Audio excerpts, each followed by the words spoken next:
എന്ന് പറഞ്ഞാൽ റമ്മി ഗെയിമാണ്. അപ്പോൾ പയ്യൻ ഒരു IT ഫീൽഡിൽ പഠിക്കുന്ന IT ഫീൽഡിലുള്ള പയ്യനാണ്. അതായത് എറണാകുളത്ത് ജോലി ചെയ്തുകൊണ്ടിരിക്കുന്നത്. റമ്മി കളിക്കാൻ വേണ്ടിയിട്ട് അവൻ ആദ്യം ചെയ്തെന്ന് ലോൺ ആപ്പിൽ നിന്ന് ലോൺ എടുത്തു. ലോൺ ആപ്ലിക്കേഷനിൽ നിന്ന് ലോൺ എടുത്തു. അപ്പം അത് സിമ്പിൾ നോക്കിയപ്പോഴത്തേക്ക് കളിക്കാൻ വേണ്ടി 3000 രൂപ എടുത്തു കഴിഞ്ഞാൽ റമ്മി ഇട്ട് കളിച്ചു. അവന് 10000 രൂപ കിട്ടി. 3000 രൂപ എടുത്തിട്ടപ്പോൾ 10000 രൂപ കിട്ടി. ഇവിടെ 5000 രൂപ അടച്ചാൽ മതി. അപ്പം ഇങ്ങനെ പെരുപ്പിച്ച് കൂട്ടി കൊണ്ടുവന്നാണ് അവസാനം അവന് ഈ 25 ലക്ഷം ആയത്. ഇവൻ 12 ലക്ഷം രൂപയെ ആക്ച്വലി ലോൺ എടുത്തുള്ളൂ.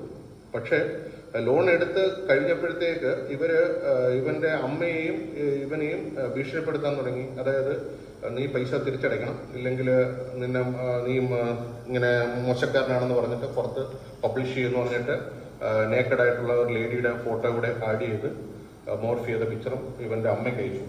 അപ്പൊ അമ്മ എന്ത് ചെയ്തു, പെട്ടെന്ന് മകനെ ഇങ്ങനെ ഒരു ഇത് കണ്ടപ്പോൾ, ഇൻസിഡന്റ് കണ്ടപ്പോൾ അമ്മ പെട്ടെന്ന് അമ്മയുടെ കയ്യിലുള്ള ഗോൾഡ് എല്ലാം കൊടുത്തിട്ട് നീ എങ്ങനെയെങ്കിലും ഇത് കൊണ്ട് കൊടുത്തു എന്ന് പറഞ്ഞിട്ട് അമ്മയും അത് കൊടുത്തു. അവൻ അത് കൊണ്ട് വിറ്റിട്ട് അത് അടച്ചു.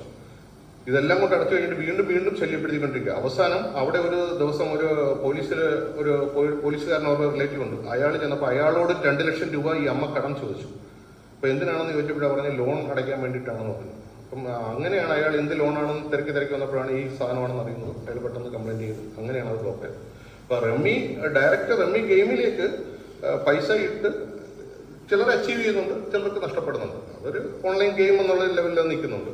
പക്ഷെ അതിലേക്ക് പോകാനായിട്ട് പൈസ ഇൻവെസ്റ്റ് ചെയ്യുന്ന രീതിയാണ് അതാണ് പക്ഷെ. ഇപ്പൊ ഞാനിവിടെ വന്നതിന് ഉദ്ദേശം, ഇപ്പൊ ഇങ്ങനെ ഒരു ഇൻസിഡന്റ് ആർക്കെങ്കിലും നമ്മുടെ ശ്രദ്ധയിൽപ്പെട്ട് കഴിഞ്ഞാൽ നമ്മൾ നോർമൽ കേസ് നമ്മൾ ചെയ്യുന്ന ഒന്നേ ബാങ്കിൽ റിപ്പോർട്ട് ചെയ്യില്ല, പോലീസിൽ റിപ്പോർട്ട് ചെയ്യും.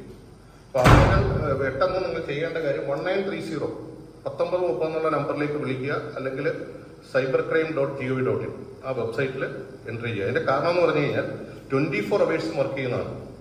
24 hours വർക്ക് ചെയ്യുന്ന പറഞ്ഞാൽ അവിടെ ഒരു ഡൽഹിയിൽ തന്നെ MHAയുടെ ബിൽഡിങ്ങിൽ എല്ലാ ബാങ്കിന്റെ നോഡൽ ഓഫീസേഴ്സ്, UPIയുടെ, സോഷ്യൽ മീഡിയയുടെ എല്ലാ കമ്പനികളുടെയും നോഡൽ ഓഫീസേഴ്സിനെ ഓരോരുത്തരെ വീതം അവിടെ അപ്പോയിന്റ് ചെയ്തിട്ടുണ്ട്. അവർ ഫുൾ ടൈം ഈ ഷെയർ മാർക്കറ്റിൽ ഇരിക്കുന്ന പോലെ TV നോക്കി ഇങ്ങനെ ഇരിക്കുകയാണ്. ഈ ആരുടെ എന്റെ ബാങ്കിലാണോ വരുന്നത്, അല്ലേ എന്റെ UPI ആണോ വരുന്നത് എന്ന് നോക്കി അവരിയ്ക്കുകയാണ്.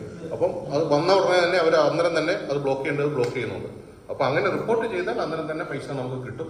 അപ്പൊ ഇൻ കേസ് എന്തെങ്കിലും ഇൻസിഡന്റ് ഉണ്ടായിട്ട് നമ്മുടെ ശ്രദ്ധയിൽപ്പെട്ടാൽ നമുക്കത് പറയാം. പിന്നെ അതുപോലെ തന്നെ ഞാൻ ഇവിടെ